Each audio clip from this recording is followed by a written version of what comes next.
So guys, welcome back to another episode of the Fantasy Kickabout, and we are joined by three familiar faces this week, Shane, Ian and Anto. So we said we'd mix it up a little bit this week in regards to the content, and we're going to hopefully agree upon team of the season so far.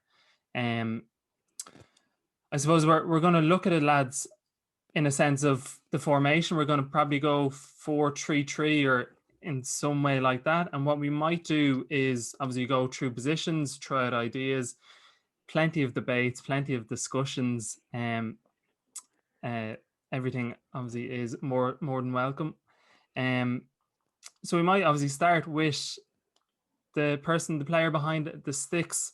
Might go to you, Anto, first. Who would you have as nominees for keeper of the season so far? When we talked about it during the week and we were trying to pick a couple of players, I tried to kind of mix it up. I didn't want to get stuck into picking all the top clubs and just ending up with a team. But I picked three keepers. So I picked Martinez as my first choice. I think he's been a revelation at Villa, and especially when people thought he was leaving Arsenal, he was going down a grade to a degree. But I think he's just been fantastic for them and keeping them going. My second choice was Nick Pope. I think we've all kind of agreed over the last couple of years he's just solid and probably should be England's number one instead of Pickford. And the last one I picked is a bit of strange on considering he's conceded the most goals really in the league this year, but I picked Sam Johnson. I think without him, he probably would have conceded maybe an extra 10 plus goals maybe this season. So they were the three that I picked as with Martinez first, Pope second, and Johnson as my third choice. And what makes Martinez stand out as number one for you? I just looked at it a little bit, and I just think he seems to be settled there, and he's playing with confidence there. You can see it in him, and I think he's kind of made Villa look a lot stronger than what a lot of people thought it would be. And I think that's important for any kind of Villa are kind of a mid-table club really. I think a mid-table club needs a keeper that is going to be solid, plays every week, and I think he saved them along the way. I know didn't have his best game there last week and stuff like that, but I just think he's been solid throughout the season. That was why I picked him as my first choice. Perfect. Might go to you next, Shane. Do you agree with any of Anto's three choices for goalkeeper? I have actually gone for Martinez as my number one choice as well. And then my honourable mentions as such were Nick Pope, Bernd Leno and Meslier from Leeds. They were the ones that kind of impressed me in different ways. The reason I chose Martinez is the difference he's made to Villa as a side. It was a position they struggled with last year massively. And I think he's a good all-round keeper. He's decent with the ball at his feet, good shot stopper. He's a good commanding presence as well. Comes out, collects crosses, which is quite nice to see from a keeper nowadays. I think like Anto said, Nick Pope, probably the most consistent keeper in the league and probably has been for the last couple of years, up there with Alisson, I'd say, in terms of just, what you get from him. The only thing that maybe makes Martinez beat him to it is Pope's kind of in a team that really suits him, the type of keeper he is. So I think Martinez has proved himself this season as to be more of an all-rounder. And then Arsenal have a really good record. Holden and Louise as the centre backs to have so few goals conceded. I think he's done a good job. And the young lad Meslier at Leeds as well, just consistent as well and new to the league, and his age, he's impressed me. Yeah, no, I kind of tend to have to agree with Meslier, just in terms of, like you said, his age coming to, because if I can remember correctly, he ended up in the Leeds team last season based on Casilia, wasn't it? I think being suspended for a couple of games. And he really hasn't looked back, and he hasn't looked out of place in the league for such a young goalkeeper. So definitely a worthy mention for keeper of the season. Ian, are you going to strike the box with Martinez so we have three in a row, or? Yeah, it's a clean sweep for Martinez for me as well. I went for him as number one, and obviously, I suppose as Shane said, you can give honourable mentions. Nick Pope was the other one. My third was actually Kasper Schmeichel, one which didn't appear in the other two boys' selections. Won't delve too much into stats and stuff, but I suppose Martinez being number one, I have it here, 11 clean sheets and 75 saves so far. You've got Schmeichel on 9 clean sheets and 62 saves, and then you've got Pope, obviously 7 clean sheets and 85 saves. But I suppose what the boys have said, Villa have a lot to thank Martinez for this year. I think just as a keeper in general, he's just really, really driven them on. He really is the standout keeper this season. I think, as Anto said at the start, he tried to stay away from making a team of players from, you call them the bigger clubs.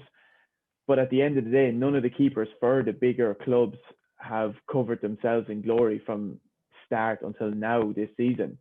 Whereas most people will look at the Premier League and think, Martinez definitely stands out as the one. So I think, all three of us will pick him as our keeper choice for the team. Yeah, and again, just to make it a full house, I had Martinez as my number one choice. I don't think I can really add much to what the three lads have said about him in terms of he's made such a difference to that Villa team. You look back on last season and there, from what I can remember, they were kind of chopping and changing from a couple of goalkeepers. Obviously the howler against Sheffield United upon the Premier League return as well, and they were just a bit all over the place. And again, I know we had a debate during the week in the group over De Gea and whether it's De Gea's fault, whether it's the fence's fault, but I think as those two centre halves of Villa, you look behind you and you have Martinez there, you're just 100% confident. I know Anto made the point, he made a few howlers last weekend, but sure, once a keeper makes a mistake, it's obviously kind of blown out of proportion in a sense that a goal 99% of the time comes from an error. So I can't obviously disagree. I have to throw Martinez in there. I had Sam Johnson as well in for a wordy shout. Like Anto said, he's conceded the most amount of goals in the league, but you'd really, really wonder, would West Brom be the worst team in the league without him? And I was obviously thinking along the lines of Nick Pope, Mr. Consistent over the last couple of years, probably deserves to be England's number one. But I just looked at Karl Darlow, and from what I can remember, a few of the games that I've seen him obviously play for Newcastle, that one against United, I know United won 4-1 in the end, but Karl Darlow pulled off some massive saves in that game. There was a couple of other games throughout the season that I know he's only kept 4 clean sheets, but again, you'd look at Newcastle and you wonder without Karl Darlow, and he's keeping obviously who's the normal number one? Dubravka, yeah, keeping him out, and he's come back from a long-term injury. He's keeping him out at the moment. So you just wonder where Newcastle would be without Karl Darlow and his saves. But Martinez number one, that's a clean sweep from 4 of us. Nice to start off on an agreement, isn't it, lads? Easy. I don't know if it'll go that way for the rest of it now, but maybe not. But we might move on. Might start with you, and look at the right backs. What options have you got in there? I 3 on the list again. I kind of similar to probably what most of the boys have done. It's kind of you pick 1 and then 2 honourable mentions, and depending on what the lads say, the honourable mentions could end up winning. But I've gone for João Cancelo. I just think he's so solid at City, and he survives a lot of Pep's rotation. He's not immune from it. He's still often been chucked in at left full so that Kyle Walker can be right full. He's sometimes been dropped so that Zinchenko or Mendy can jump in there at left full. But I think just his attacking threat and his defensive abilities, he's an all-round class right back, really. There's no other way for me personally to look at him. He obviously can pick up, I think he's picked up 2 or 3 goals this season. He's got a couple of assists, but his general ball play, even if it's not the immediate assist, he's involved in some sort of triangle between him and the right winger and centre mid. that just his ball playing ability is it's class really. And I suppose another one of my honourable mentions is James Justin of Leicester. Again, a steady player. I mean, he's high up if you're looking at it, I suppose, from a fantasy football perspective. He's kind of high up on the list there. He gets goals and assists. He's another attacking threat for Leicester. And then my third one, which I mentioned to you during the week, I think, Gaz, and you said you wouldn't include him because of his variety of positions, is Stuart Dallas of Leeds. I've gone for him as the rightful, again, same as the others, attacking threat, defensive qualities. I know he can be rotated everywhere on that team. I'm pretty sure he's played centre defensive midfield at some stage, and then he's played right back. He's probably filled in at centre back and left back as well. But I just think Leeds are a kind of team this year that they started with high expectations under Bielsa, that they were a ball playing team, they were going to be a threat, and they proved that at times that they can be a threat.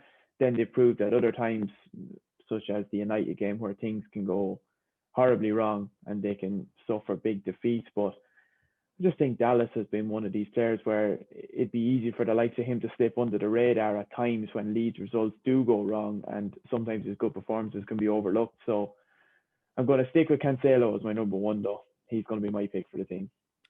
Dallas is certainly a great choice, great find in fantasy football. But like I said, you're going with Cancelo as your number one choice.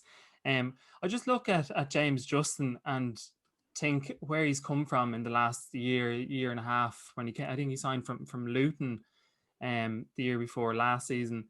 Got into the team with Pereira's injury, was chopping and changing from right back, left back. So another versatile defender, but he has cemented his place, and he's even in with a shout for the England squad. So he has definitely stepped up to the mark, and I think he's only second behind Aaron Wan-Bissaka in terms of tackles as well in the Premier League. Anto, we might go to you next. Ian mentioned Cancelo, Justin, Dallas. Any of those three make your right fullback, or have you got more? Two of them made it anyway for me. Cancelo was my first choice as well. It's basically like what Ian was saying. He definitely is like a modern day fullback when he has that attacking side, but he can defend as well when he needs to. Like Ian was saying, he links up the play so much and gets forward and does all that. Then I had Justin as well. I think he's just come out of nowhere really, and has just been completely solid in throughout the season. And then the last choice I picked was Kufal from West Ham. I think it's kind of a bit of another one, just kind of came out of nowhere. Nobody really ever heard of him.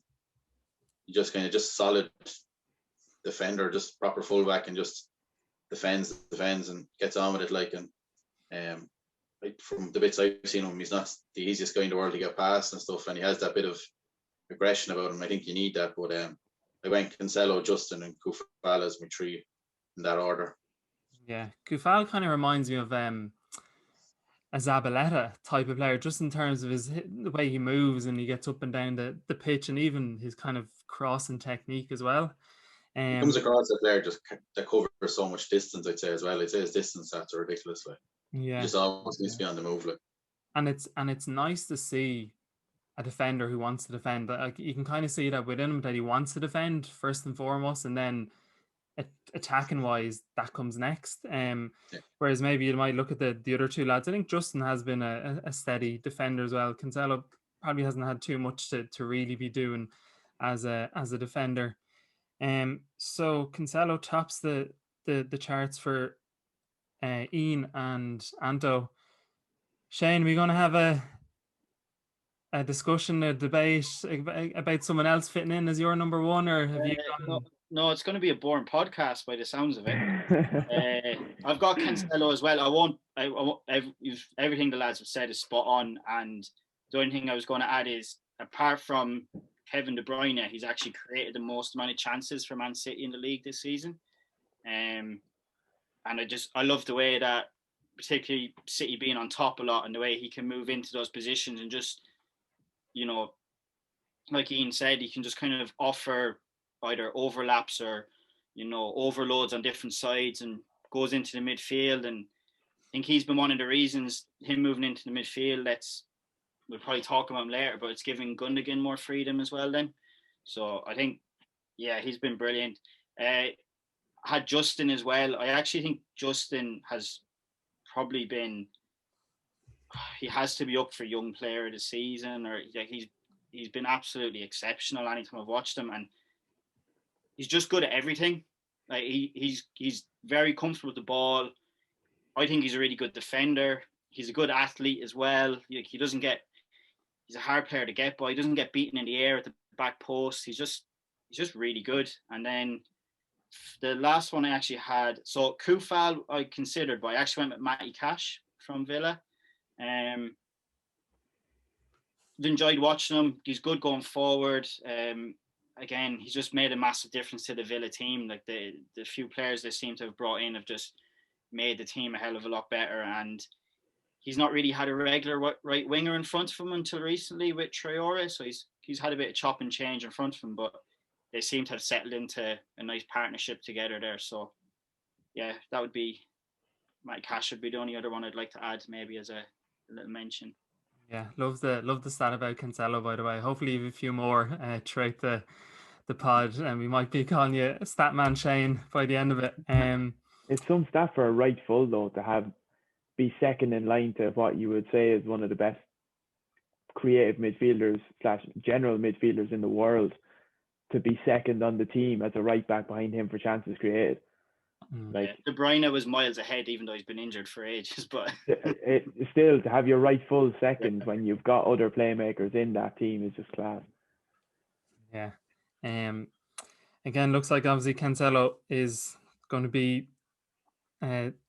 picked as the right full. Of course, he was in my selection. Like you can't look past him really.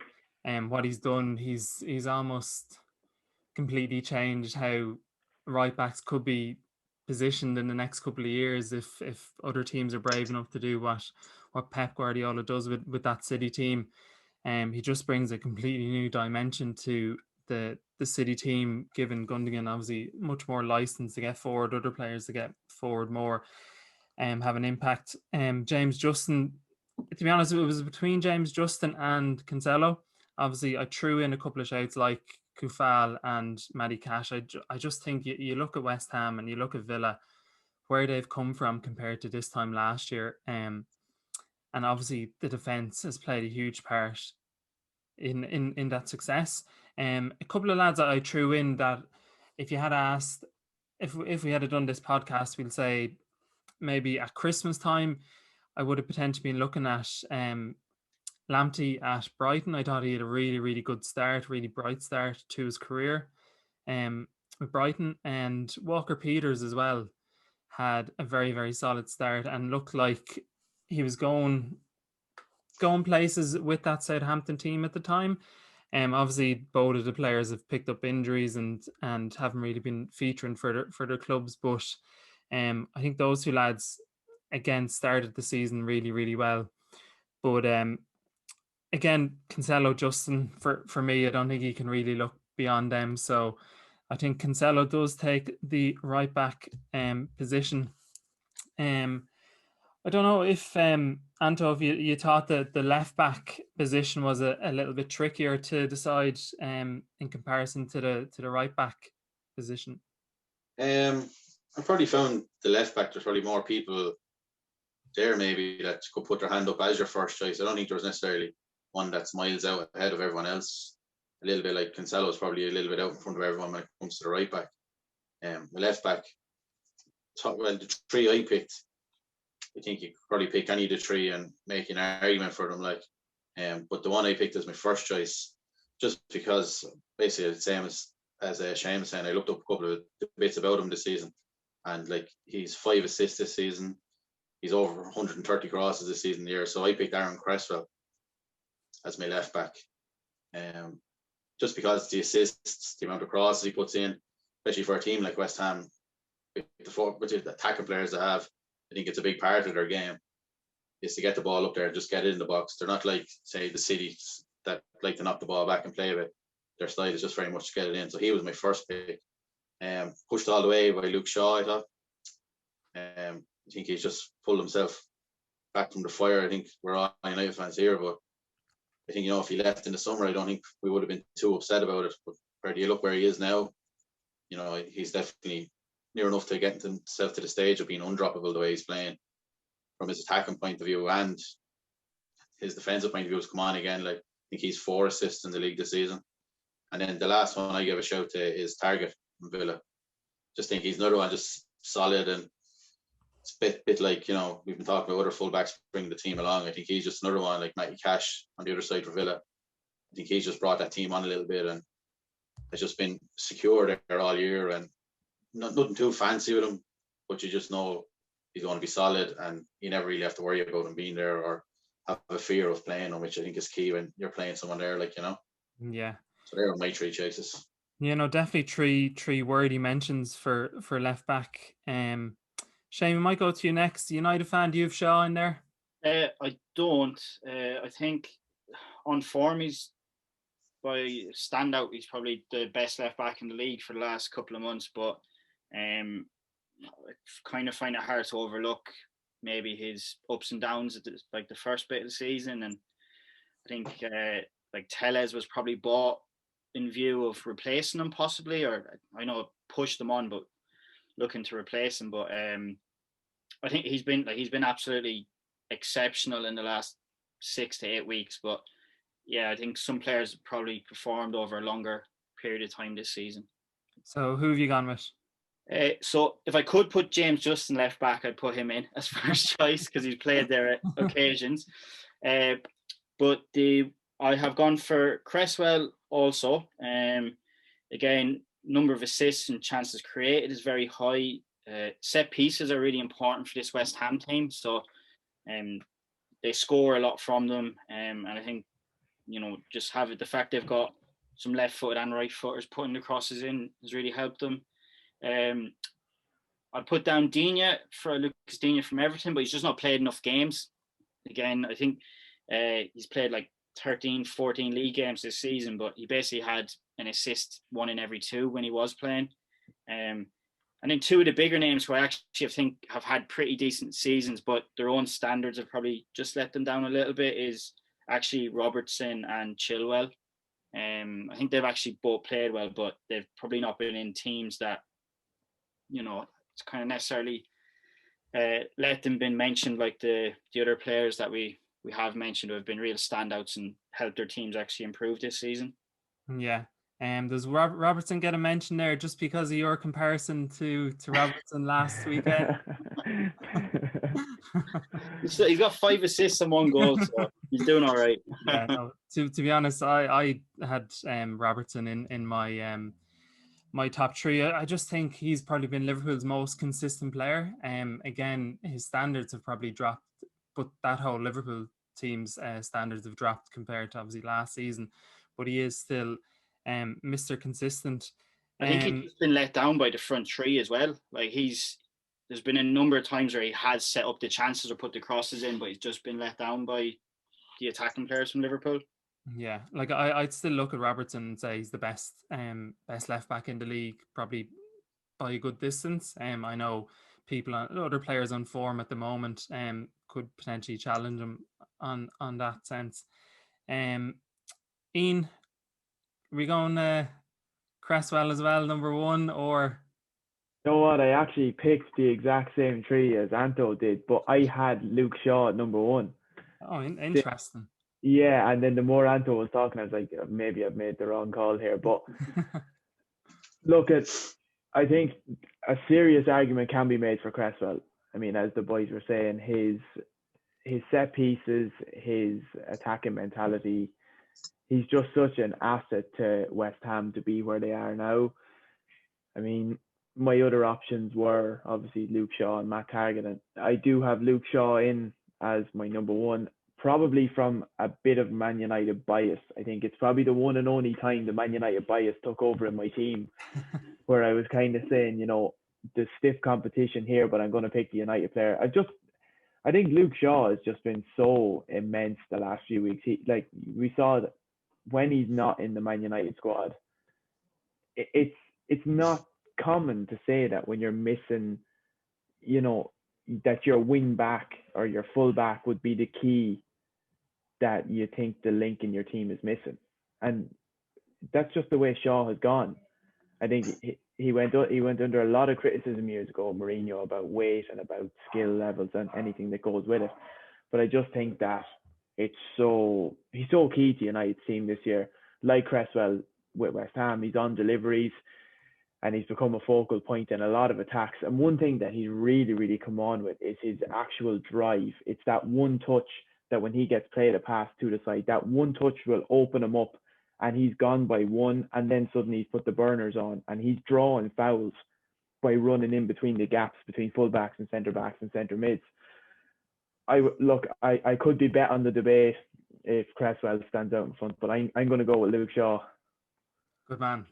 I love someone just breaking away from the we'll say the more obvious choice, but Luke Shaw obviously number one. You were saying Cresswell, honourable mention. Anyone else? Matt Targett, you were saying as well, wasn't it? Yeah, Matt Targett again. I suppose there's not much more that needs to be said really. I think when you put Villa players this year, that will more, and as we go on, there'll probably be shouts in the other lads' teams as well. I just think they've improved so much, and you can't overlook the individuals who have been the driving force behind that. We've heard Matty Cash mentioned already. We've got Matt Targett now. I won't name drop, but there's obviously 2 or 3 more that are going to come down the line as we get into further on positions. He just deserves a shout, really. I mean, stats aside, you just look at general gameplay, and he is like Shaw is with United and Cresswell is with West Ham. He's just, you have to have a driving force. You want that player there that sort of when things are going against you, they're going to be one of the ones that are going to try and reverse what's happening and not fold under the pressure. I just think he's proven himself really well this year. Yeah, no, absolutely. And again, 3 wordy mentions. When I went with my selection, I didn't go for Shaw, and probably down the similar lines to what Shane said, that it's probably only over the last, we'll say, 6 weeks to maybe 2 months that you can see obviously his performance is improving. So I don't know. I didn't see whether that would be worthy of making it into a team of the season. I actually went Matt Targett as my number one. It was between him and Cresswell. Obviously had Robertson in there as well. I just went with Targett purely because I look at that Villa team and just think to myself, he's such an unsung hero on that team. Like even when he was signed, I can't even remember, was he signed for less than 2 million? Was he signed on a free or whatever? But he gets up and down that left wing so much. He does so much work to obviously support Jack Grealish going forward. He's constantly making overlaps. I think he has 3-4 assists this season as well. For a guy, you probably wouldn't have really taken into consideration how important he would be in that area of the pitch. I just every time I look at him, I'm just like, he's a player that you just forget about, but he does so much for that Villa team. And I just couldn't look beyond Matt Targett. Obviously Cresswell, when you look at how West Ham play, they like to get crosses, they like to get the ball into the box, and obviously he's ideal for that. But I just had to go with Matt. Matt Targett is my number one, Cresswell number 2, and Robertson number 3. So kind of based on that, with 2, with Anto and Shane with Cresswell as their number 1s, and obviously Cresswell as Ian's number 2 and my number 2. There's kind of no looking by or past Cresswell as the left full. We might move on to the centre halves, and this time we might actually talk about our 2 options or 2 choices in one go. Shane, we might start with you for the centre halves. What two centre halves did you go with, and did you find this? I personally found this a little trickier to try actually come up with three players in each position. I don't know if you felt the same. Yeah, so I think, not to try and guess what everyone else is doing, but I presume Diaz is going to be picked for everybody.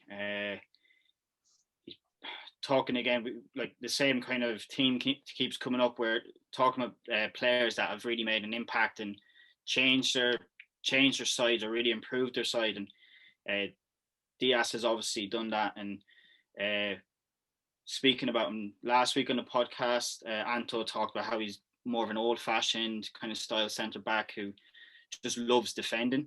And again, I think he's really helped the players around him, whether that be Stones, who's really improved as well.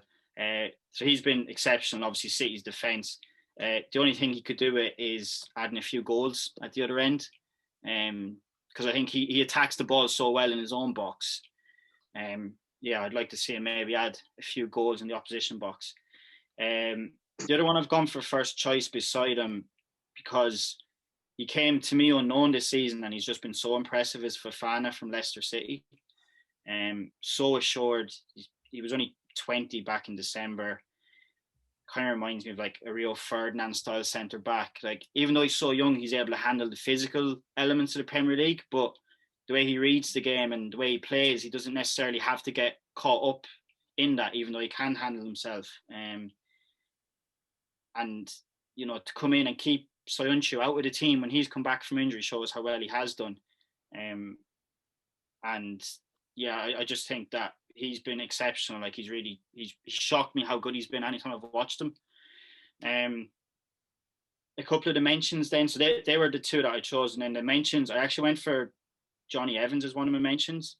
He kind of gets overlooked a lot as well. You know, Soyuncu last season was getting loads of praise. I've just given Fofana loads of praise, and there, you know, Justin was getting praise off us as well earlier. Johnny Evans has been there beside them all. He's been there beside Wes Morgan. He's been there beside Soyuncu. He's there with Fofana, and you know, he's actually a player I think Man United regret they let him go too soon after a bad season, and you know, I agree. Could have done with him. I actually think I've a couple of weird ones, and I found it hard when we went further down the pecking order. But Stones has obviously been in really good form recently, but again, he maybe didn't play at the start of the season as much. Thiago Silva has played quite well, considering he started quite badly. I think he's actually, you know, and again, he's had his partnership has been chopped and changed beside him quite a lot, and I thought he was going to struggle with his age coming into the league, but he's surprised me. And the other one I've actually written down, who has been very solid when I've watched this season, has been actually Rob Holding from Arsenal. I never thought I'd be picking him for any mentions for a team in the season, but yeah, he just surprised me anytime I watched him, and I think when you were speaking about Target earlier, I just like when you see a player and you see that they've improved and they've put the work into their game, and you can just notice a difference in them. And I think, yeah, Holding seems to have, you know, come on for me as well. But yeah, that's kind of who I've looked at with the two centre back roles. Yeah, no, again, you do look at John Stones, and again, I base it around something similar that we chatted about in terms of Luke Shaw, where he hasn't played enough games. I think Stones is not featured in 9 of City's, what they've done. They've played 22 games. I think they're a game behind, aren't they? So he hasn't played in 9 of the games for City. Eno, we might come to you next. Can we cross off Diaz as a confirmed number 1? Yeah, Diaz is done. He's absolutely solid. I have it here. The 20 games for Man City, 12 clean sheets by this here. Like, the record speaks for itself. I know there's more than him in defence, but exactly what Shane said, he's been so dominant in the City penalty area, early and on the ground. He's just turning into one of these defenders that it's almost a dread for strikers to come up against him. You see when you see teams lined out, it's like when Van Dijk lines out for Liverpool and you see Van Dijk is in your lineup, you're thinking, how is X, Y, or Z going to match him in a one-on-one today? Are they going to go around him? He's going to use his strength and knock them off the ball. Diaz is becoming that for Man City. They probably lacked that. I mean, it's no secret how much Man City have lacked centre halves in the past. There's been all the spending on. You've had Otamendi, and obviously John Stones was big money, who, as we said, is finally finding a bit of form now. I mean, the goals the other night don't necessarily speak good form themselves. Goals for a centre back can come from just lucky breaks on set pieces and things like that. But I think defensively, Stones has come on as well. My other centre half, exact same as Shane. I went for Fofana as well. He's just so solid, physical presence, a tackler. Again, you want to go back to these old school centre backs. Like, there's so much talk now around, 1 to 11 have to be ball players, especially if you're looking at a team like Guardiola's team. Like, Ederson can receive ball to feet and he can play ball. Centre halves need to be play out, right fulls, left fulls. Everybody has to play ball. Fofana can do that, but he's old school. He'll just throw his body. He'd be side by side with a striker. He'll just throw his body across in front of the striker, say, you're not getting by me. He'll step out with the ball, play that simple pass, and he drops back into a centre half position. He's an aerial threat. He's physical. It's just all round, really all round what you need for a centre half. So I think him and Diaz side by side. I mean, any team in the Premier League or in a lot of leagues would be lucky if you could say that the two of them were side by side as your centre half. So I'm going to go with the exact same as Shane on that. My honourable mentions, I put John Stones in. You make a very good point, though, similar to Luke Shaw, that it's only recent. And can you put him in what we're going to call a team of the season? Probably not. But I think, as you said at the very start, this is one of the toughest that we had to try and pick positions from. And I suppose it's only normal to be thinking of the recent games, and Stones has been good in them, so I'm gonna put him in as an honourable mention. I've put Harry Maguire in as an honourable mention. A very very debatable one after the Everton game the other night. I don't think one mistake should define a season, but in the grand scheme of things, it was horrific to watch, especially from a United fan perspective, to see your centre half drop in and keep three players on side, one of them to score. Hard to watch, but he's popped up with some crucial goals for United this year. It might only be a small handful, but they've been clinical goals. He's a very good aerial threat. It's never been a secret, but it's come on a lot more this year in the sense that he almost looks less awkward in his general play. There was times there where Maguire would get the ball to feet and you'd be panicking that Maguire has got the ball to feet. Why isn't he just offloading this to the next man? You're going to see memes and you're going to see Facebook videos and everything and TikToks that goes along with it about Harry Maguire's mistakes, and there'll be some sort of circus music in the background. It's pick and choose between a very small minority thing for me this season. I think he's just been far more solid this year than he has been in previous. My other two, I won't go too much into them, won't take up too much time because I've gone with Fofana and Diaz, but I just put in Toby Alderweireld and Angelo Ogbonna. I think deserves a shout from West Ham. I think West Ham aren't in at a seventh at worst, but probably sixth, I think. And I know they've conceded less goals than Man United and Liverpool, who are both above them in the table. So, yeah, I think Ogbonna deserves a shout. I think one game sticks out.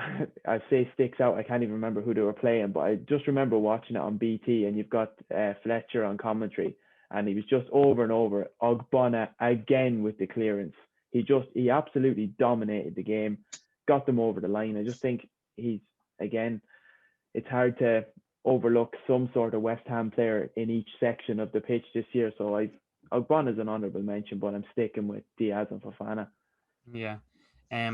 Just when you mentioned there about the United Everton 3-3 game during the week, I was kind of thinking, thank God we decided to do this podcast of Team of the Season rather than reflecting on the game, because we could easily spend, I'd say, a good 2 hours chatting about those decisions and what went on in that match. it was just bonkers. But I do tend to agree with you. I think with Maguire, I think he's in the top 5 in terms of interceptions this season within the Premier League, and Declan Rice being one of them. So I don't know whether you look at that in a sense of however United are playing, are they getting beyond the defensive midfielders where it comes down to a Maguire having to intercept a pass or a ball. Anto, were you brave enough to push Harry Maguire in your nominees for centre half of the season or in team of the season? No, he didn't make the cut for me now. You've no class. No, he didn't make the cut. I went with the same as the two guys, Diaz and Fofana. I think it's hard to look past him. I think maybe from a United point of view, they probably missed a beat there on Fofana. Like, there was a bit of talk in the summer that they were linked with him anyway. Like, they're linked with many, but I think he definitely would have been one, especially the age and all. And I don't think it was massive money and stuff like that. So, no, I agree with two guys. I think it's hard to look past either of them two. Like you're saying, it probably is the toughest one to pick for the team of the year. But I think the two of them are definitely streets ahead of the rest. Like, and then I had another 3 then just for honourable mentions, but the boys have already mentioned them. Obana is another one I had in mind. I think he's been really solid and like that. He's what I like in a defender. I think I just like that old school style of just defend and worry about the rest from there. I think he's 2 goals as well this year as well. So just shows how much like West Ham rely on the set piece and stuff. And when you have players like him, it helps to be able to play that way. I mentioned Thiago as well. I thought he would come in and really struggle. He was a bit of a surprise. I know at the start it was a bit of a mess, but then he kind of found his feet, and I think he's definitely been the most solid centre half Chelsea have had, like in kind of an up and down season that they've had. But I definitely think he's worth a shout. And then Johnny Evans as well. I agree with Shane. I think United probably, if they were to look back on it now, probably made a mistake of letting him go, and they did let him go. When you consider some of the centre halves they've had there in time, like I think even nowadays, I think I'd pick him if I had a choice ahead of a couple that we already have there. Like, I think he'd walk into the United team probably to a degree still now, like ahead of the likes of Lindelof and Eric Bailly to a degree, like with all the injuries he gets. But no, I don't think there was much debate really once I looked at it. It's Fofana and Diaz for me as well. So yeah. Obviously those two lads are going to win since the fact that the 3 of you have both Diaz and Fofana. Diaz obviously number one for me without a doubt. How many goals have City conceded this season? Is it 14 after 14, yeah. And when you think about it, 5 of them were in the Leicester game. Yeah. So it just shows how solid and what a difference he's made to that City defense and that City team. And I think they threw out stats during the week or the week before the Liverpool game, showing the impact he's had at City compared to the impact Van Dijk had at Liverpool within the first 25 games. And it just shows like what a crucial signing that has been for Pep this season. Obviously Fofana is thereabouts within my list. At one stage, again, obviously, if we had made this team this season, we'll say up till Christmas or New Year's, Fabinho might have been in there with a shout, just purely because he's not a centre half and he was doing an incredible job, in fairness to him. Stones, again, I'd have to go along the lines of Luke Shaw. He hasn't played as much as some of the other defenders. Vestergaard was very, very close for me, but again, because of his latest injuries, he hasn't featured. And maybe you might look at Southampton's dip in form and put that down to a Vestergaard. I honestly think he's been one of the most improved players this season in terms of, I don't know whether it's with players getting their hair cut or something, but like he just looks and seems a different player altogether. He's well able to pass the ball now, and I remember watching him a couple of seasons ago and thinking, my God, this defender is horrific. So again, he probably just misses out. But I actually went for Mings, Tyrone Mings. No one mentioned him here. I don't know, would you agree with? Obviously, you don't, because you don't have him in your team. I don't know, did you forget about him or?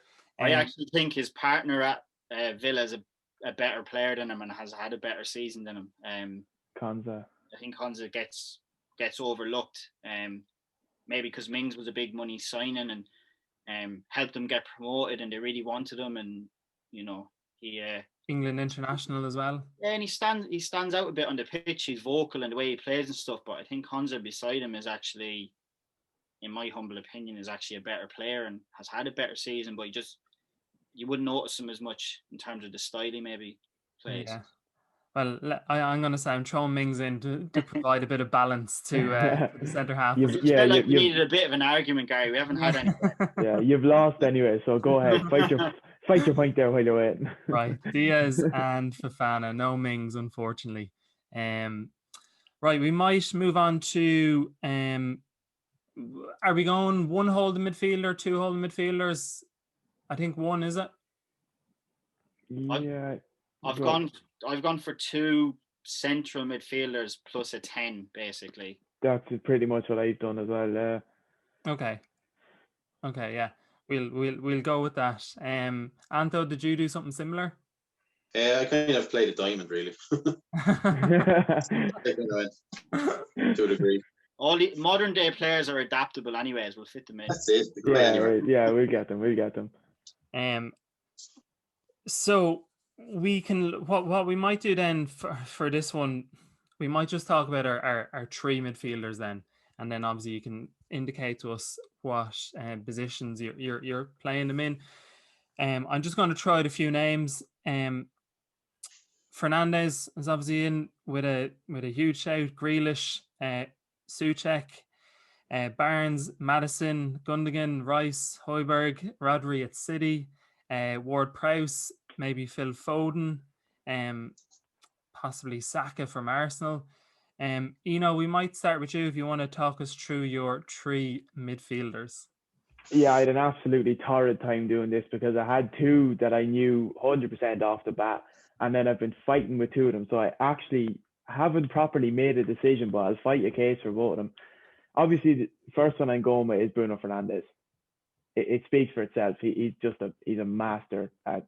I'm just going to interrupt you there for a second. If anyone was in our WhatsApp group, you would know how much Ian absolutely loves Fernandes. I think I must post that photo of Fernandes photoshopped onto Jesus maybe twice a week. But yeah, I've gone for Fernandes. Self-explanatory. He's just. It's amazing. You look at his work rate off the ball as well. I've often looked at him defensively at times, and you can see the opposition breaking through the midfield, right through the heart of the midfield, and he'll just come out of nowhere on their left or right shoulder, having been on the chase for 20 or 30 yards. I mean, that's what you want from a midfielder as well. And number 10 is you have to go both ways on the pitch. You have to be able to get forward. He's obviously there to be the playmaker and to get goals, but it's nice to know that your number 10 can have a defensive side to his game too, on the off chance you do have to change things up a bit. Secondly, I've gone for Gundogan. Again, recent form, just unbelievable. We were speaking before the recording there. I mean, what are we talking? 2 goals against Liverpool and missed a penalty previous and still came back and scored 2 goals. I think his role changed slightly with De Bruyne being so in and out through injuries and whatnot this year. His role gave him that little bit more freedom.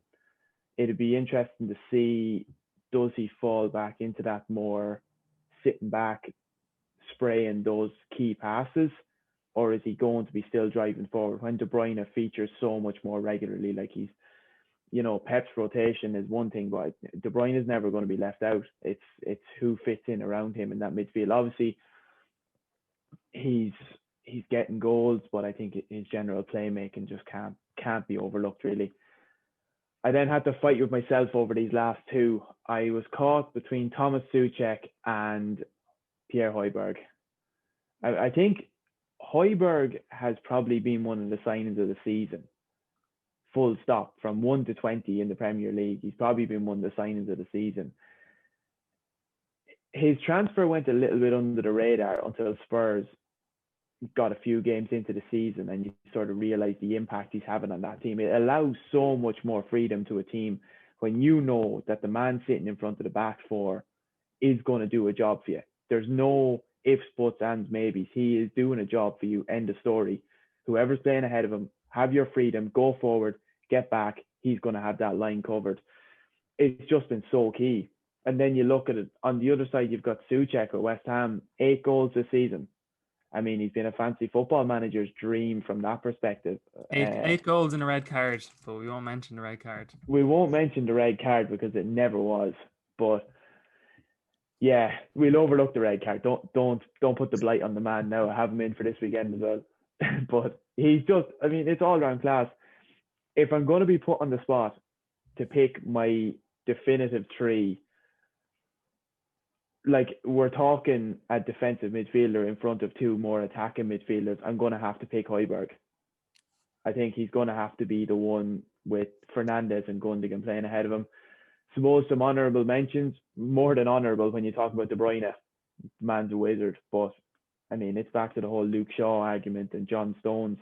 He has missed a few games this season, obviously through injuries and stuff like that. So I'm just not going to put him in for that reason, and also for the sake of debate. I'm hoping someone might have him in, or at least in or around the team. Youri Tielemans, another one doing well, drags Leicester through some hard patches they've had. He's 5 goals this season. His general midfield play is just very good. He's underappreciated a lot of the time, the work that he does for that Leicester team. And then just 2 other ones, I suppose. Again, he's not in my team because his form is so recent, but James Maddison, another Leicester player, he's really come to form in the last few weeks. I've always been a fan of Maddison's play in general, regardless of how he's performed over the whole of the season. I just think I like the way he plays. It's something as simple as his free kick techniques that it never changes. He's got the same routine. I mean, you could even watch him on something as basic as Soccer AM in the arena, and he's taking free kicks, and it's the same thing every time. I think he's such an all-round class player. And the other one I put in, talking of free kicks, is James Ward-Prowse. I mean, I've never seen any dead ball specialist like him. Like, you don't see someone nowadays on dead balls so consistent. Like, it's crazy, and Southampton are lucky to have him. I'm surprised he hasn't been snapped up sooner, and it wouldn't surprise me if he was snapped up in the coming months, probably maybe in the summer window. There could be a bit of talk for him if Southampton happen to go down or anything like that. I reckon he's top of the list to be snapped up. But on the spot, I'm going to stick with Højbjerg as the holding, with Fernandes and Gundogan just ahead of him. Very interesting. I think we look back on, you were mentioning obviously the Højbjerg signing, and I remember he had a bit of a howler opening day of the season against Everton, and a lot of question marks were made about him. Anto, would you gone for Højbjerg? I don't know whether you would have went for him after his display against Everton on the opening day of the season, but has he made it into your midfield? No, he didn't make it into mine now. Yes, finally a debate, lads. Come on. Here we go. We're only getting warmed up. No, I went based on my holding player. I picked Souček. I don't think he's hard to look past. Just the impact he's had, and he's like probably a couple of other players at West Ham. He's been a big difference maker from this year, from set piece and stuff like that. I think he's 8 goals in the league, which is ridiculous, really, for the type of player he is, and all. It just shows how good he is in the air and stuff like that, and how much he gets in there, and he gets so many goals from. I think you take them 8 goals that he has in the league out where West Ham be at, but even apart from his goals, I think he's a good defensive midfielder. I think he breaks up a lot of ball and plays ball, and he's one of them. I think he breaks it up and then doesn't do anything fancy with it, just lets it off to like Cresswell and people like that, and then gets himself up into the box as often as he can, especially on set pieces and stuff. So I had him as my holding player. Then I go down and then play just ahead of him, kind of on the right of this kind of diamond kind of thing I went for. So I think, like I think I mentioned it last week, I think De Bruyne being injured has probably brought him to the forefront a little bit for City this year. There's no question, and he had the talent, even when he was at Dortmund and stuff, Champions League finals and stuff like that, he was playing in, so there was no question of that. But I think the De Bruyne injuries for his own game has been a blessing. I think it's really made people aware of the type of player that he is, and like even to score the 2 goals at the weekend, missed the penalty and stuff, even that sort of mentality to come back from missing the penalty and just put his head back down and get on with it, and he got the 2 goals and stuff like that. And I think at the minute you can't look past him, to be honest. And then kind of playing off the left to a degree, I wasn't really sure of who I wanted to put in there, and kind of hurts me a little bit to put him in as an Irish fan, but I put Jack Grealish in. I think he's another one, just for Villa, like the amount of chances he creates and stuff like for them. And I think people would talk about maybe Ollie Watkins and stuff like that in teams and stuff like that, but without Jack Grealish, Ollie Watkins doesn't do half of what he does and stuff like that. So I think, like, as far as the team goes, he can't be overlooked what he does for Villa, like, and even like he's captain there, and be rare enough probably in the modern game that you see kind of a creative player being captain. So it probably shows a little bit about what he's about off the field, maybe behind the cameras and stuff like that. So I think that's important. So I went with like Souček, and then Grealish off the left, Gundogan off the right, and then a couple of honourable mentions I had then as Declan Rice. I think he's really stepped up this year.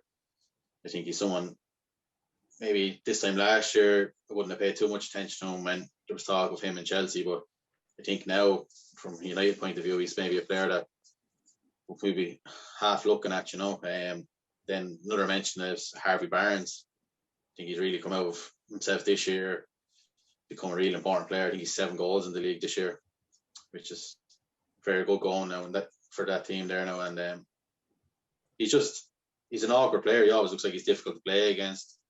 He kind of go both sides. He just looks like a bit of a defender's nightmare.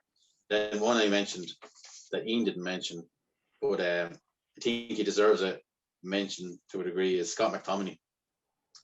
I think he's become a really important player for United, and even I know he got the goal in the FA Cup and stuff like that, but I just think he has that bit about him, and I think he's really come on the last year, 18 months, to being in the stage of maybe one of United's most important players in the midfield.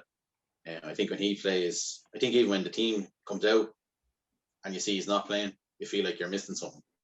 And I think that says a lot about him, especially being at a club like United. And he's starting to pop up with a few goals. Like, I think he's 4 in the league this season.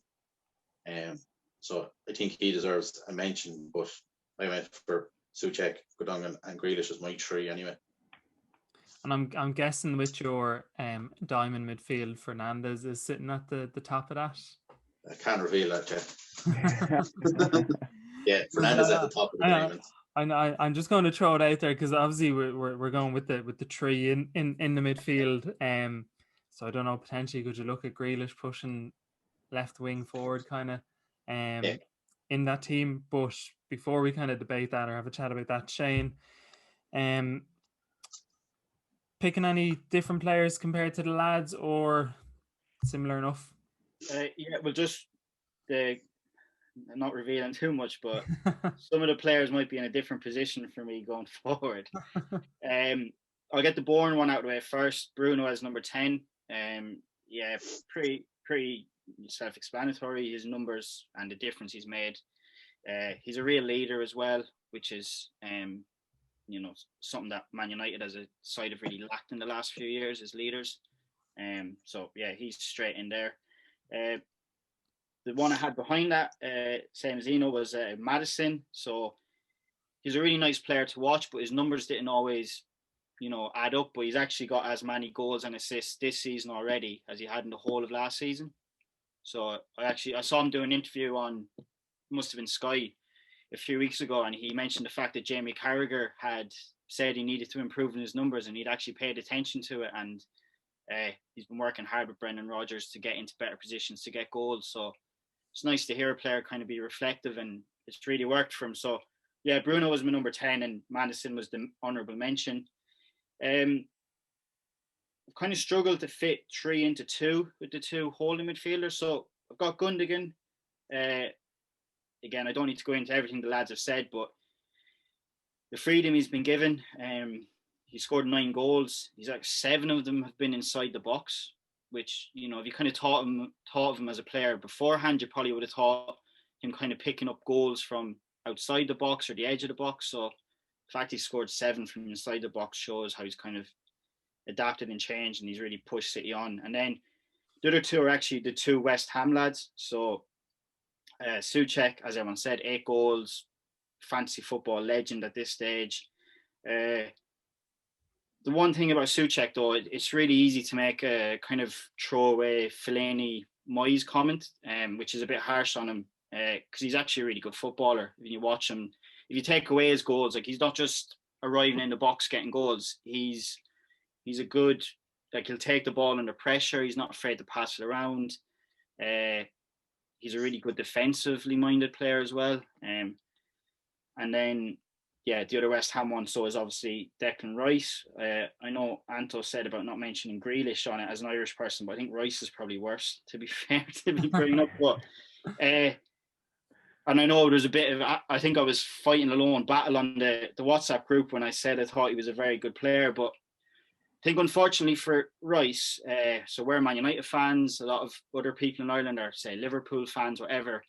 The only time they're watching them play is for West Ham against one of the big sides. But anytime I've watched him in particular, I know he should still be playing well in those matches. I'm not saying he shouldn't, but anytime I've watched him in a match where, say, West Ham are playing a team that's more at their level, he's basically been the standout player on the pitch every single time I've watched him. Probably the most improved player in the last 12 to 18 months in the league, I'd say.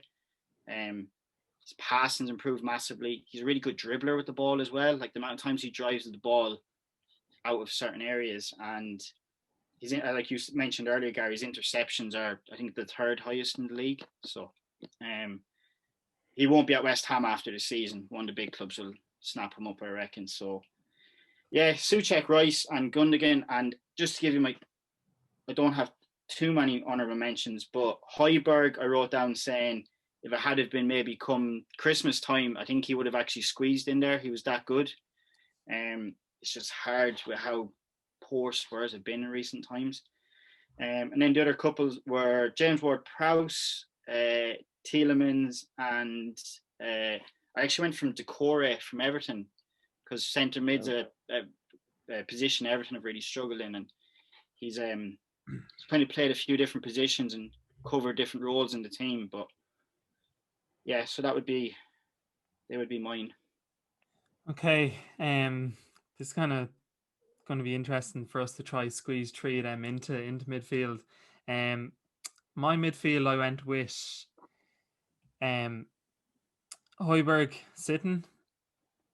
And again, I was kind of looking at it for balance. If we take balance out of it, I'm throwing Gundogan in there.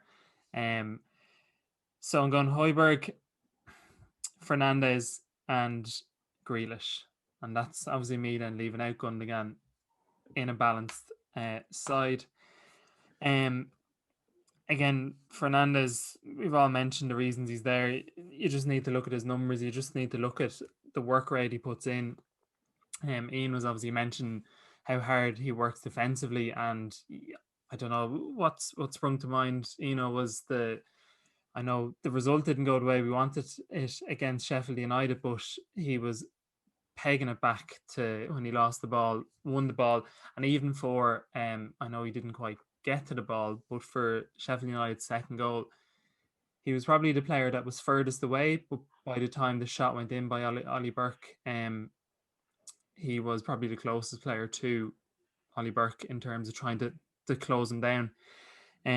So obviously Fernandes is in that team. I was looking at Grealish, whether I'd play him in that position in midfield or further up the pitch. I just think that position in midfield is Grealish's position. It's probably, I don't know if you were to look at a heat map, would that be where he plays most of his football? That's where he gets on the ball a lot, turns and starts to run at defenders. So I just couldn't look beyond Grealish in that position. His numbers are insane. I think he's been fouled 30 times more than any other player in the league. He's a player I just love to see at United. Just absolutely love to see it at United. Happy for Pogba to move on and Grealish to come in and take that spot. Højbjerg, again, just every time I look at him, and I know even he had a bit of a howler again last night, ironically against Everton again. But in terms of what he does for that Spurs team, the distance he covers, and I don't know, would we have really considered Højbjerg as a defensive midfielder when he was at Southampton? He was kind of pushed a little bit further forward, so I almost feel like it's a slightly new position for him, and he's just been immense. I know Spurs' form has dipped off, but you can still see he's putting in a shift week in, week out, and it's probably not necessarily his fault that Spurs are playing the football that they play, but in that sense that they're drawing on so much from the opposition, his position becomes vitally important for that Spurs side. So that's my three: Højbjerg, Fernandes, and Grealish. But now we have to try agree upon putting three in there, and then obviously we'll come on to our midfield. So I'm not having Grealish playing in that position. No, I'd be Grealish further on, either left or right. Yeah, he's played 90% of his football as a left winger. I know he's got a bit of freedom and a bit of a free role, but yeah, I think he's. If you had have asked me last season what's his best position, probably would have said as a 10 or something like that. But having watched him this season and how good he's been and how consistent he's been and what he's brought to the team from playing from that kind of left position and coming in at times, yeah, that would just be. Stirring the pot, Shane. I would argue against him being in the midfield three. Yeah, I'm going to have to go with Shane on that one. I think I would be playing him if we're going with this 4-3-3, and you're sort of the formation that a lot of teams are taking on this year. I would be having him on either left or right forward. I think I see where you're coming from completely as a midfield three, in the sense that you're looking at game scenarios where he's picking up the ball in those areas, and it's the real close control driving at the centre halves and driving at the opposition teams, waiting for a wing back to overlap him with that little reverse pass. But I think I'd still be playing him in what this season would be considered his natural position off left or right forward, as opposed to midfield three. Looks like another reason why Matt Target got all the mentions as well is because he's been playing on the left with him. I'm in a position, lads, again, like Tyrone Mings earlier, where I'm the only one, because obviously Anto more than likely has him playing further forward as well. So, well, Anto had him in his. Anto did have him in there. Sorry, I have him in my tree, but I kind of have him playing off the left. Yeah, Anto was going with the diamond, so he's going to be in it. He's in his left mid. We'll push him on. Right. Oh, yeah. Let him off. I'll hold my hands up, lads, and let you have that one. But right, so who are we going in midfield? Gundogan. He's pretty much been in all our teams. He's thereabouts in my team based on balance, etc., etc. So I think Gundogan. Was Fernandes in all four? Yeah, he was in trading, but technically he's further on. Yeah, he does have him. Yeah, is it your attacking midfielder, Anto? Is he? Yeah, he is. Yeah. So Fernandes obviously goes in the team. Play him on the right of the tree. So it'll have to be Højbjerg or Souček going on, who's been mentioned. Souček has been mentioned by Anto, Shane, and Ian. Pretty much kind of mentioned him as well. So probably he probably was my joint. Højbjerg. Yeah. So we go Souček as the whole. Højbjerg can be first sub. bench boost. And then Gundogan, is it? Yeah, Souček is the holder. Gundogan and Fernandes, either or right or left in front of him, because ballers. So are we happy with that before we move on to our front three, lads? Yeah, Fernandes or Souček holding, Fernandes, Gundogan. Yeah, I'm happy with that. Yeah, super. Right, midfield. We might start, up front three. We might start with that left hand side. Anto.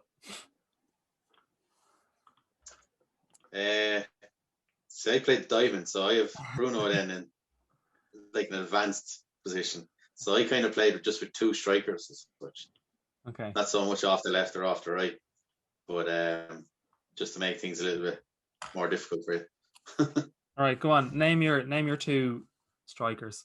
The two I went with was Salah and Kane. That's two. Obviously Salah off the right, Kane off the left, if that's what you want to call it, but more so up top, really. But I think, like you see, the last few weeks when Kane was injured, the panic around Spurs fans and all that. And I think like 20 games in the league, he's played 13 goals. I think he's 11 assists as well. Like, so it just shows you. I think he has to be the first choice of all the, like. There's a lot of lads that deserve a mention this year for the years they have had for their own clubs, but I think you can't look past him. And then Salah's the top scorer in the league, 16 goals. Tried my best to leave out Liverpool players as much as I could, but I think he just has to get in it. But I think, like, in a year where Liverpool's standard has dropped off, he's probably maybe the only one whose standard hasn't dropped. When you look at his numbers still compared to, say, the likes of Mane and people like that Liverpool fans last season were looking about and raving about, and he was the man and all this kind of stuff. Like, Mane has had a huge drop off in his numbers this year, but Salah still has his numbers. Like, I think he's 16 in the league this season, so I don't think you can really argue that his standard has dropped. There's no doubt Liverpool's standard as a whole has dropped. But they be the two kind of that I look at. I think there's a lot of people that deserve an honourable mention, like, throughout the league, like, they're probably playing to a degree for smaller clubs. Like, I thought about Bamford, Antonio, Watkins, Dominic Calvert-Lewin was another one that I thought about. I thought about Son for a bit then as well. He might be an argument for to play off the left if that's the way the lads are going. But I think the two I picked, kind of with Bruno in behind them, I think we'd be doing all right if that was my top three.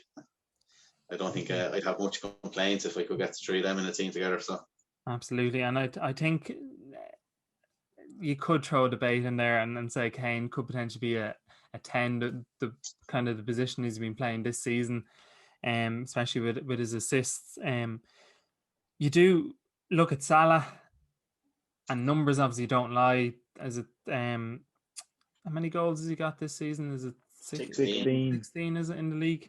Yeah, 16 goals and 20 starts. And they're unbelievable numbers. But for me personally, I just don't think he's had moments. He's had moments in games, and obviously he's delivered. But I just think his threat as a Liverpool player, as a Liverpool striker, hasn't been as much there as it had been the previous seasons. And again, don't get me wrong, his numbers are phenomenal, incredible numbers, and top scorer in the league. And it is really, really difficult to leave out a top scorer in the league in a team of the season so far. But personally, for me, he doesn't make it. I decided to go with, again, a lot of options could have been put in place here, but I went with Son, Kane, and then I went with Ollie Watkins as well. Bamford was very, very close behind Watkins. I think Anto mentioned everything about Kane, his numbers, his assists, how important he is to that Spurs team. I think Son is equally as important. I think you need both of them on the pitch together to especially how Spurs play. Otherwise, they're not as effective as any other team in the league. But when those two lads are on the pitch together and kind of interlinking, kind of on the right path, there's kind of no stopping those two players in an attacking sense. So I couldn't really look beyond Son and Kane. Watkins, for me, I just think has been unbelievable. Like, what a signing for Villa, coming up from the Championship. I know he was obviously scoring goals in the Championship, but he's brought that to the Premier League. And kind of what a way to start scoring goals in the Premier League was the hat-trick against Liverpool. I just think his work rate for that Villa team is it's just unbelievable. The amount of work he does, and he always seems to be, even watching that Arsenal game a couple of weeks ago, or was it last weekend, he was constantly getting in positions, and even in the last 10 minutes when you probably expect someone who's probably worked very hard for the team to possibly tire, he was just going and going and going, and he probably should have scored a couple of more goals towards the end.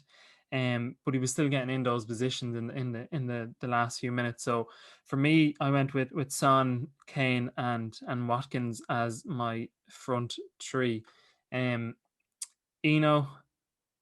how are we looking with your Jack Grealish up there somewhere?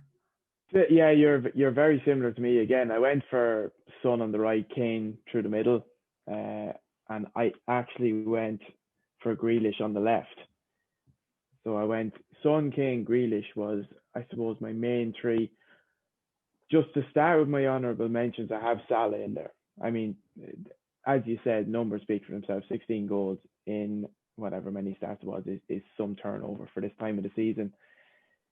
You're right, in my opinion, that it's been more moments rather than grabbing games by the scruff of the neck and getting Liverpool through games that has gotten the 16 goals. I mean, look, it sounds sort of stupid to say that you can call 16 goals moments when they're so key to Liverpool's season. But I mean, you look at it, there was a barren spell there for maybe 5 games where Salah's impact in games wasn't being felt. He was on the pitch for 70, 80, 90 minutes, whatever it was that he played, and he wasn't really having impact. He wasn't getting his normal ratio of shots on target. He wasn't scoring goals. He wasn't the direct assist for a lot of the goals.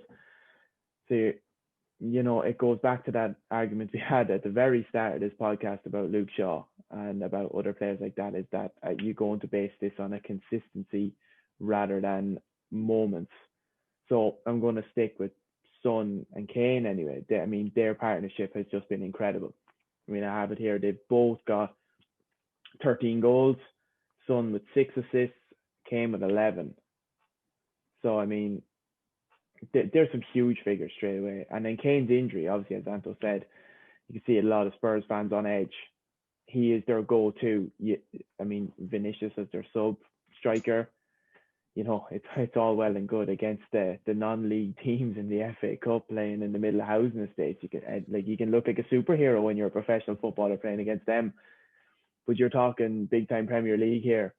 So when they have to rejig their tactics and play Son through the middle, and you're talking about playing Lamela off the right instead, or you're playing Lucas Moura off the right instead, it doesn't have that same impact. Harry Kane is he's just the definition of an out-and-out striker.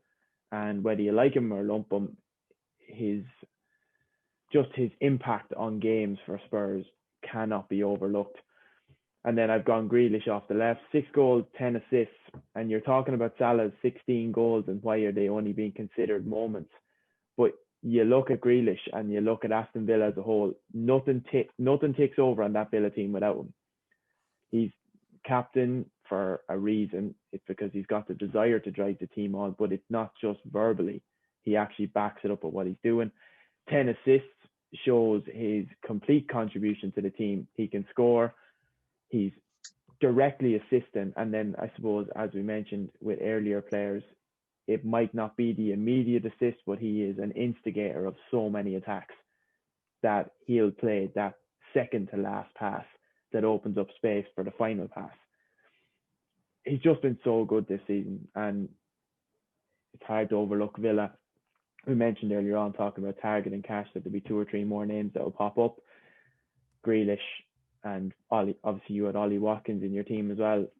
Standout players this season. I suppose my honourable mentions, that they're worth more than honourable given their performances, but Salah, obviously. Bamford, 12 goals, 5 assists. I mean, it's an incredible feat for a striker from a newly promoted club to be on 12 goals, 5 assists at this stage of the season. Personally, he's been a fantasy football dream. There's always that temptation to leave him out, and then you're thinking, no, he's going to get that goal. And sometimes them goals are what kept Leeds ticking. Harvey Barnes, again, 7 goals, 3 assists. He's really come to form in the last couple of weeks for Leicester, and he's really showing his talent. It's almost as if Rodgers has given him more freedom, that he can play in that midfield 3, or he can play off the left-hand side. It's almost like, you know, it's as if Rodgers says to him, you know, go out and show us what you've got. there's your freedom. You know what to do. He's young. He's quick. He's good on the ball. I just think he's gonna be one to have to keep an eye on, because I can only see him going up and up and up in terms of his development.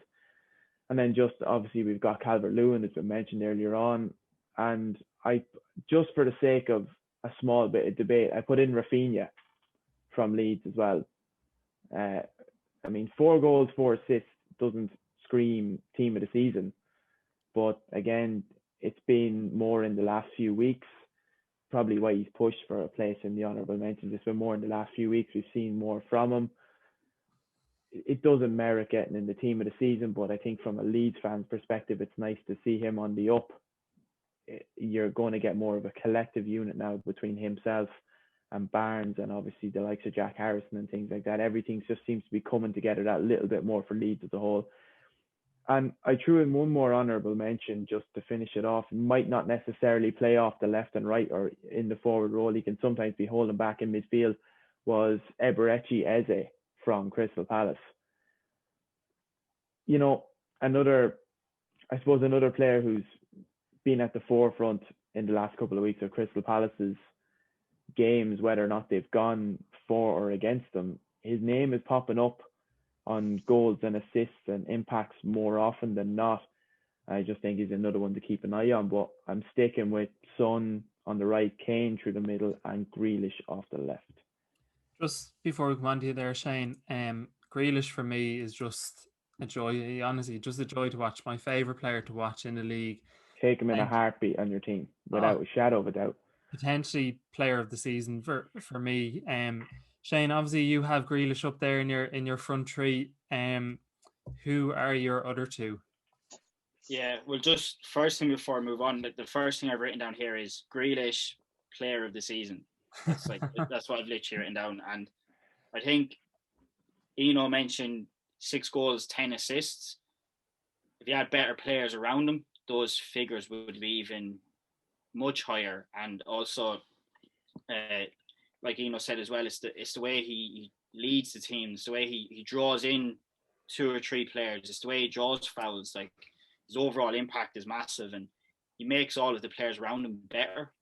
I think that's like a real good sign of a good player. But yeah, Grealish for me is nailed down as that left wing. Whatever formation you're picking, he has to be in the team. I think he's just been exceptional, and it's the consistency. I think I've only watched 1 game this season where I've not been impressed by him. I've actually picked the same front three as Eno has, so I've got Son on the right, even though I know he's not necessarily played there all season, and I've gone for Kane up front.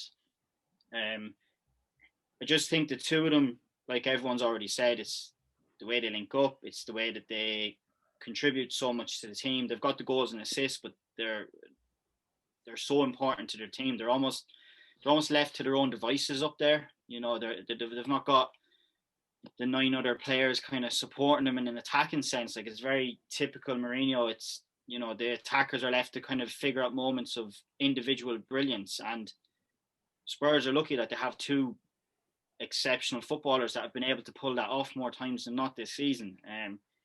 Whether they'll be able to keep doing it, and we'll be having a different discussion at the end of the season, I'm not as sure, but so far they've been amazing. Salah is a really tough one because, like we said, his goals, but if he's not been scoring goals, he's been offering very little else. He's not had the impact this season. He's not had the movement, his attitude. I don't know. There's a mixture of things that if he's not scoring goals, he's not impacting the way you expect of him. He's a bit of a victim of his own success with how exceptional he has been. I've given Rafinha and actually an honourable mention on that right wing. Again, it's more so recent, but new player coming into the league, promoted team, settled very well. His set pieces are crazy as well. Like the corners he was putting in the other night against who were Leeds playing on Monday night? Crystal Palace. Like, just paying attention to that because of the fantasy. I was watching it, and yeah, just his set pieces are special. I actually written down Harvey Barnes as an honourable mention again as well here.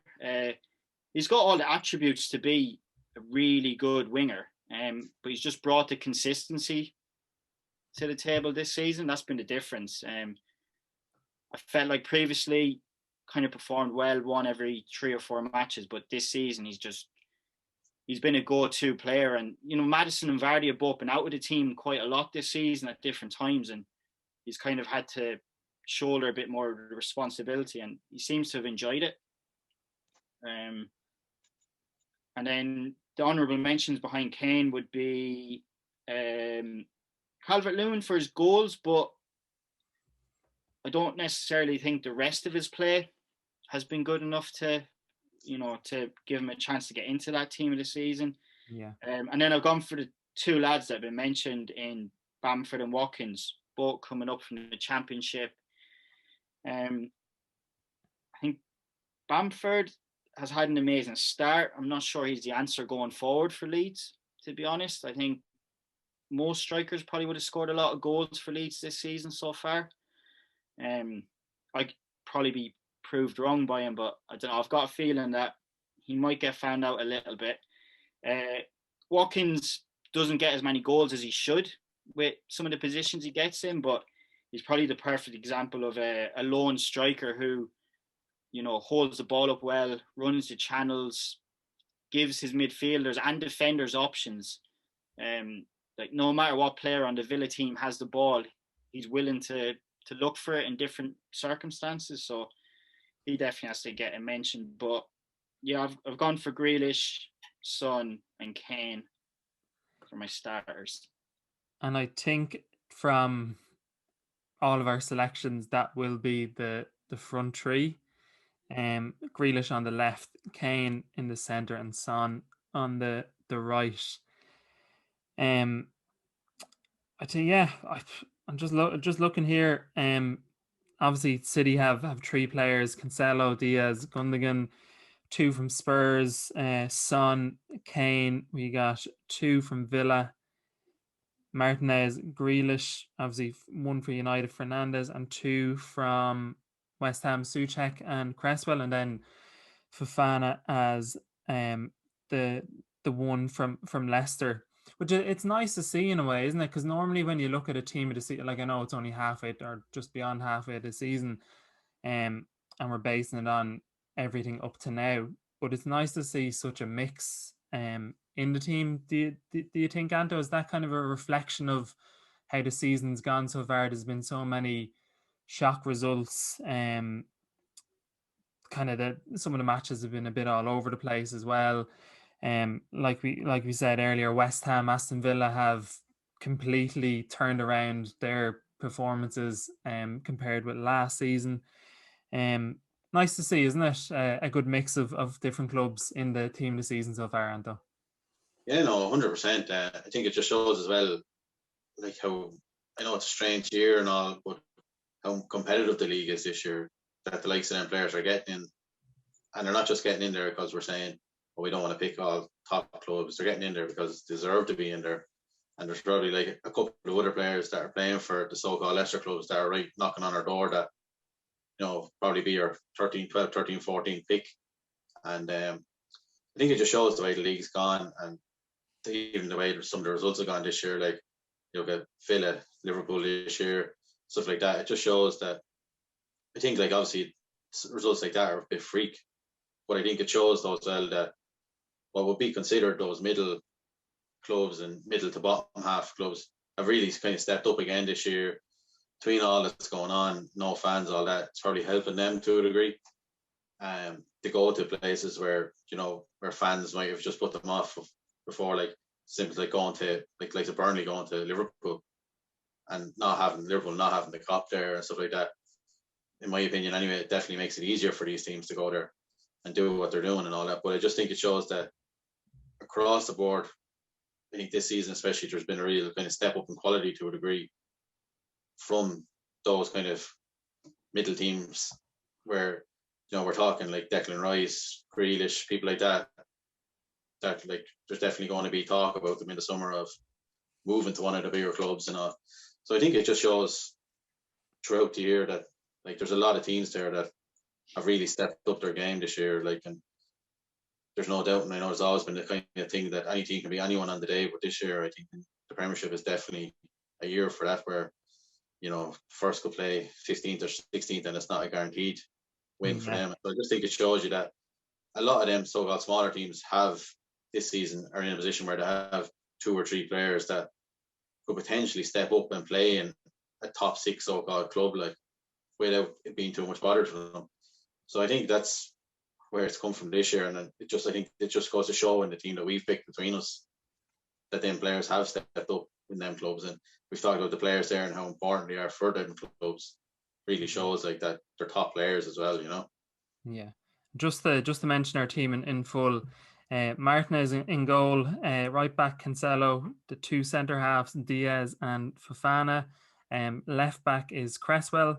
Our 3 midfielders Souček, Fernandes, Gundogan, and our front 3 with Son on the right, Grealish on the left, and Harry Kane through the centre. Can I just throw something out to you while you're reading out that team? I was just looking at it there. The 2019-2020 team of the Premier League season. Have you put that against our 11? It's amazing how it looks here. So the 2019-2020 team of the season, obviously over 38 games of last season, now it's only over 23 of now, has 6 Liverpool players where we have none, which just shows you, and like, we haven't left them out our bias really. Like, we've given our reasons and other people might differ, but they've 6 Liverpool players. Out of that 11 from last season, 5 of that 11 got mentions in our team for this year, and only 1 made it in Bruno Fernandes. The 5 that got mentions were Nick Pope, Robertson, Fernandes, De Bruyne, Salah, and only 1 made it in Bruno Fernandes. There was 1 Burnley player last year in Pope. Then it was Alexander-Arnold, Van Dijk, Soyuncu, and Robertson. You look at that back four this year, them 2 centre halves don't play through injury and being dropped. Alexander-Arnold's off form. Robertson got his mention. He's probably been the best of that lot. The midfield 3 was De Bruyne, who obviously only missed out on our team because he's been hit and miss through injury. Jordan Henderson, I'm not a fan of his in general, but he's obviously a centre half now in the last while. And Fernandes, self-explanatory.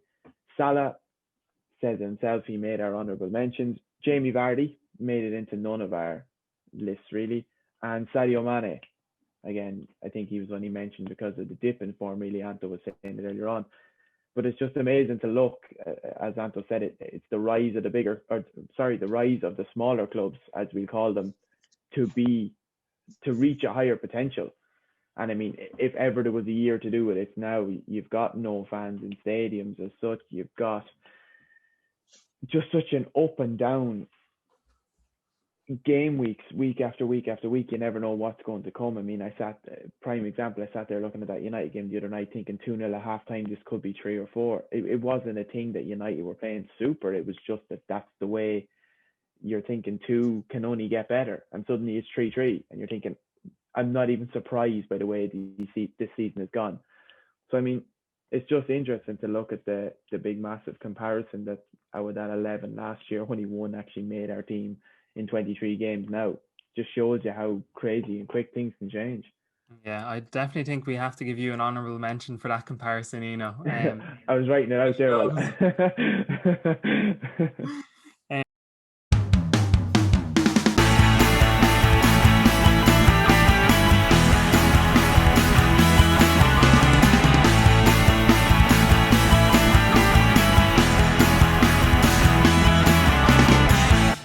We might just touch on fantasy football this upcoming game week 24, is it?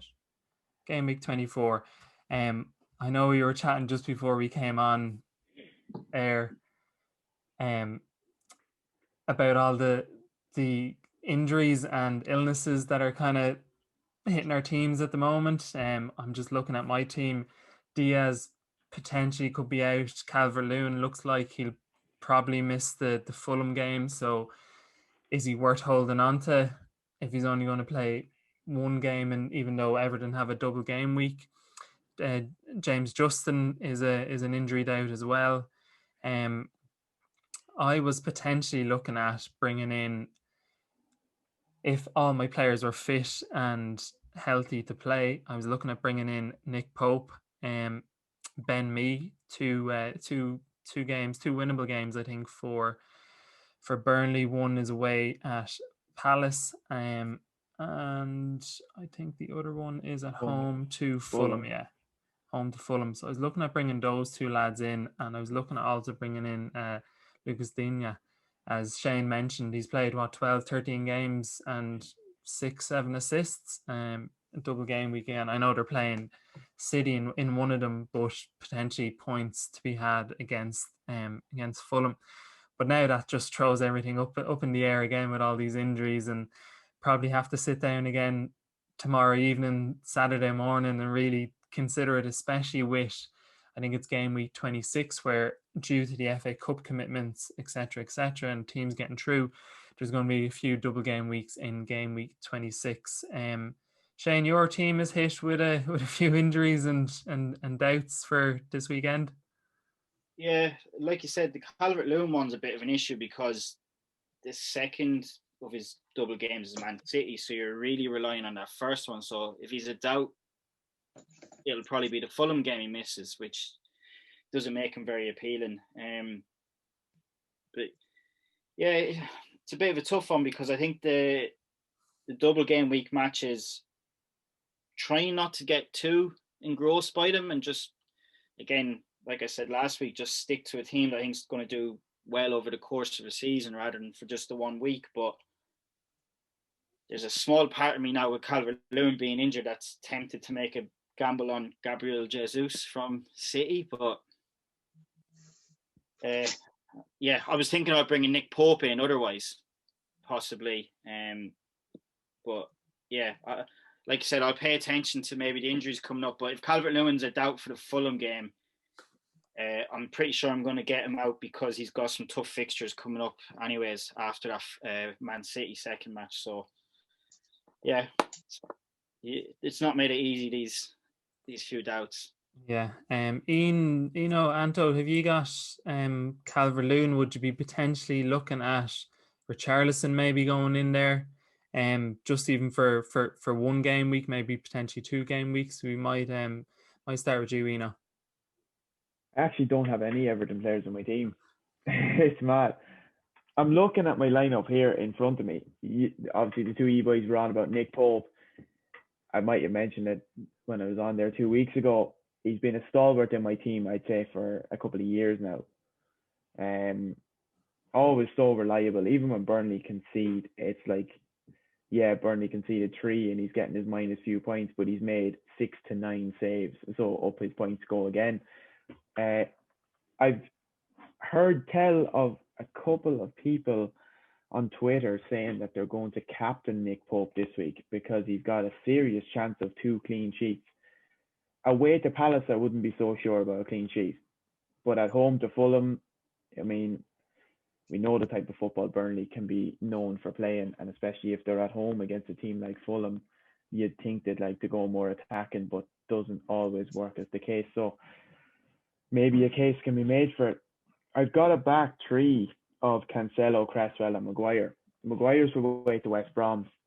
I know United are so hot and cold, but I want that belief as a Man United fan that they are going to keep a clean sheet in that game. It's desperately needed.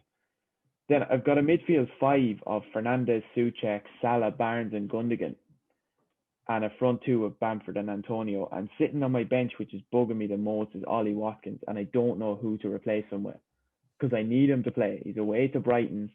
Villa's form, Ollie Watkins' form in general, his ability to get goals. I think it'd be stupid of me. I left him on the bench last week along with Dallas and Kilman, and I think 25 plus points the 3 of them got between them, sitting on my bench. So, I mean, Mikel Antonio's down here as a 75% chance of playing. He will play. If he's anyway fit, he will play. He's been an engine in West Ham's form lately. Part of me is thinking I'll just put Harvey Barnes on the bench against Liverpool, and it will be just my luck that he'll go out and score twice.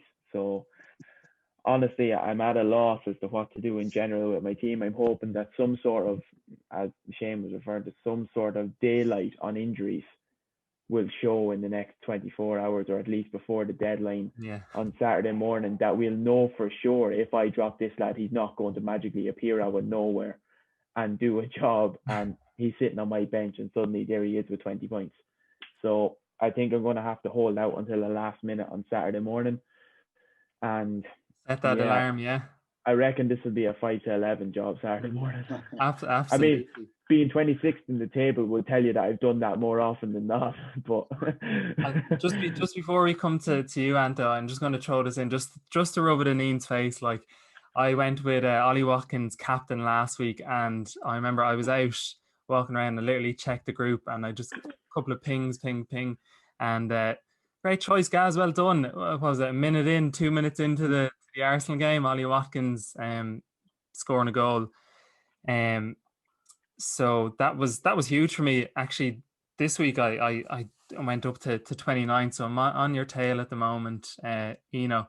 Anto, what have you got any Everton lads in your team, or have you got any lads that are injury doubts or out of the game? I think the only one I have is Diaz. I think is the only one that might be injured. Other than that, I think I'm okay on that front.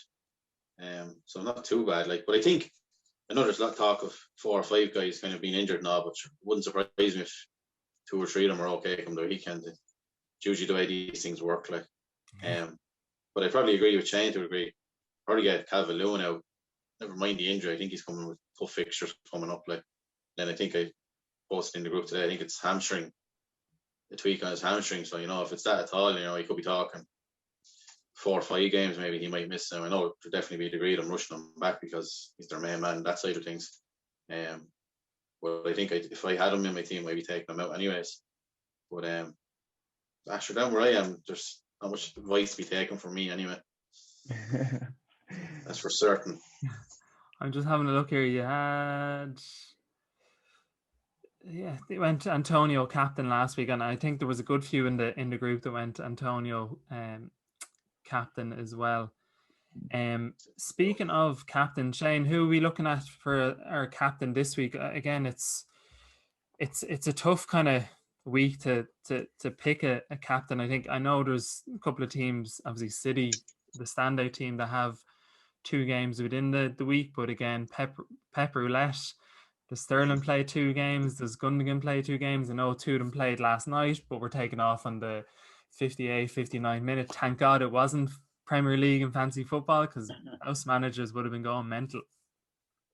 Yeah, I think the easy thing to do is automatically look at whoever has 2 matches, but City's fixtures are Tottenham at home and Everton away, and even if the likes of Sterling or Gundogan, or even I was saying about maybe Jesus coming in, they're 2 difficult fixtures, even if they do get 2. And like you said, with Pep, you're not guaranteeing anything about getting 2. So I'd be much more likely at this stage to go for either Bruno captain away to West Brom, or even maybe Grealish, after me just saying all the positive stuff about him the last hour or so. So at the moment, I think I'm more inclined to go for some players that have single matches. I'd usually just automatically go for the 2, but there's nothing standing out for me in that sense. And even with have Diaz there with the injury, and even if he does play, I know they have such an amazing defensive record, but again, 2 tough fixtures. You could easily see them letting in a goal in both of those games, even possibly. So it's hard to look past Bruno. West Brom have the worst defence in the league. I'd fancy Bruno to get more points in that one game maybe than a Sterling or a Gundogan over the 2 against who they're playing. So if I was to put a gun to your head, Fernandes, yeah? Yeah. Eno? I'm going Fernandes as well. I mean, look back to that earlier point, Nick Pope, double week seems like relatively easier fixtures for a double week, but I suppose the difference you have to be so careful when you're captaining someone in your defensive lines, because all it takes is to concede one goal and suddenly it's worth nothing to you. They might as well have just played a few minutes and that's that. You're getting your 2 points. At least if you captain someone like Cancelo or something like that, you could argue that they will pop up and get you an assist, or especially someone with the likes of Cancelo. He can pop up and get you an assist, but the Pep rotation is just so unpredictable now. I'm sitting here now and I'm thinking there's no way he'll drop Cancelo. It'll happen if I captain him.